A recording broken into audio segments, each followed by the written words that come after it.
आज Doubtnut app download करें। Doubtnut पर अपने सभी गणित, रसायन विज्ञान, भौतिक विज्ञान और जीव विज्ञान के डाउट्स का करो सफाया। बस प्रश्न की फोटो खींचो, एक ही प्रश्न को क्रॉप करो और तुरंत वीडियो सोल्यूशन पाओ। अभी डाउनलोड करें। नमस्कार दोस्तों, दिया गया प्रश्न है कार्य ऊर्जा एवं शक्ति किस प्रकार से एक दूसरे से संबंधित है। दोस्तों सबसे पहले समझते हैं कि कार्य होता क्या है। तो कार्य का मतलब होता है जब भी किसी वस्तु के ऊपर, मान लेते हैं यह स्मॉल m द्रव्यमान की वस्तु है, ठीक है, तो इस m द्रव्यमान की उस वस्तु के ऊपर आप क्या कर रहे हैं, बल आरोपित कर रहे हैं।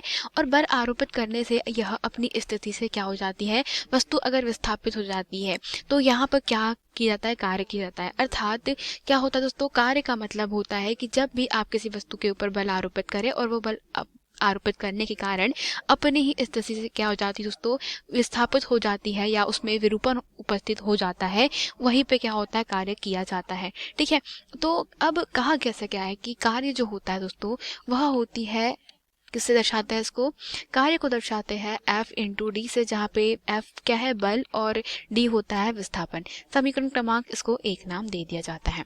अब कहा गया है कि ऊर्जा और शक्ति अब कार्य से किस प्रकार से संबंधित है। तो दोस्तों जो ऊर्जा होती है उसे कहा जाता है कार्य करने की क्षमता। तो कार्य करने की क्षमता मतलब जैसे कि आप कोई भी कार्य कर रहे हैं, जैसा भी आपको बताया कि आप एक पत्थर को उठा करके एक स्थान से दूसरे स्थान पे पटक रहे हैं, ठीक है, मतलब ये हो जाएगा कि क्या कर रहे हैं आप कि दोस्तों एक आपने पत्थर लिया, ठीक है, उस पत्थर के ऊपर आपने बल आरोपित किया, वो बल किसी भी दिशा में हो सकता है। तो मान लेते हैं कि आपने बल कुछ ऐसा आरोपित किया है कि दोस्तों इसमें क्या हो गई है, अपरूपण या विकृति उत्पन्न हो गई है, या यह जो वस्तु है वह अपनी ही जगह से विस्थापित होकर कहाँ पहुंच गया है, वह इस स्थिति तक के पहुंच गया है। तो अब यहाँ पे क्या होगा दोस्तों कि इस कार्य को करने के लिए क्या लगेगी, आपको कुछ क्षमता लगेगी, मतलब आप कार्य कर पाएंगे कि नहीं कर पाएंगे, ये कौन डिसाइड करता है, यह आपकी ऊर्जा। तो जितना आप कार्य करते हैं उतनी ही क्या होती है, ऊर्जा वहाँ पे उपस्थित हो जाती है।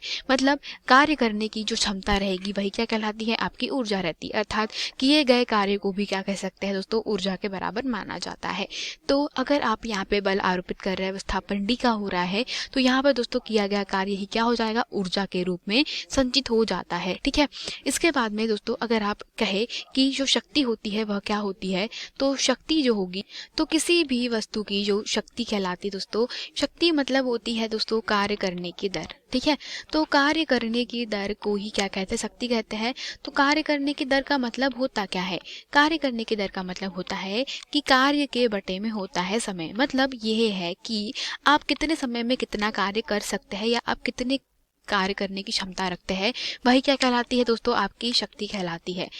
कहने का मतलब यह है, अगर कार्य को W से प्रदर्शित किया जाए, समय को T से प्रदर्शित किया जाए, तो शक्ति को P से प्रदर्शित करते हैं, तो यह क्या होती है दोस्तों, किए गए कार्य की शक्ति कहलाती है। मतलब हम लोग कह सकते हैं कि अगर किया गया कार्य कितना होता है, F इंटू D के बराबर होता है। जैसे कि आपको शुरुआत में बताया दोस्तों, किया गया कार्य जो होता है उसे दर्शाते हैं F इंटू D से। तो यहाँ पर दोस्तों F इंटू D अगर किया गया कार्य है तो F इंटू D के बटे में T क्या हो जाएगी, इसकी शक्ति कहलाएगी। मतलब आप कितने समय में कितना कार्य कर सकते हैं, ये क्या हो जाएगी, आपकी शक्ति कहलाएगी। ठीक है, तो दोस्तों शक्ति का मात्रक जो होता है वह भी होता है जूल।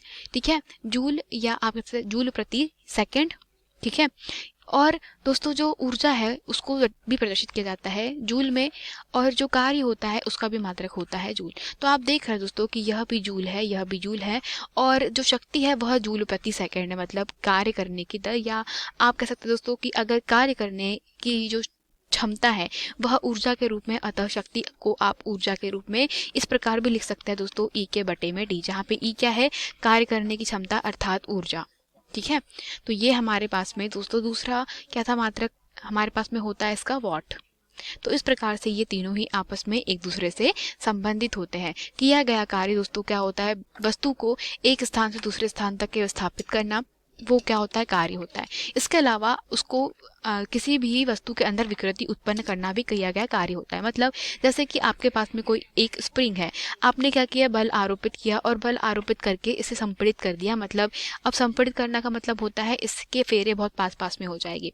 ठीक है, तो फिर क्या होता है दोस्तों, यहाँ पे संपीड़ित करने में भी क्या किया जाता है, कार्य किया जाता है। मतलब इसमें क्या होता है, विरूपण और विकृति भी उत्पन्न हो सकती है अगर आप कार्य करते हैं तो। ठीक है, तो यही हमारे प्रश्न का उत्तर था। धन्यवाद। कक्षा 6 से 12वीं से लेकर नीट, IIT, JEE वो एडवांस के लेवल तक 1 करोड़ से ज्यादा छात्रों का भरोसा। आज ही डाउनलोड करें डाउटनेट ऐप या व्हाट्सएप करें अपने सारे डाउट्स 8400 400 400 पर।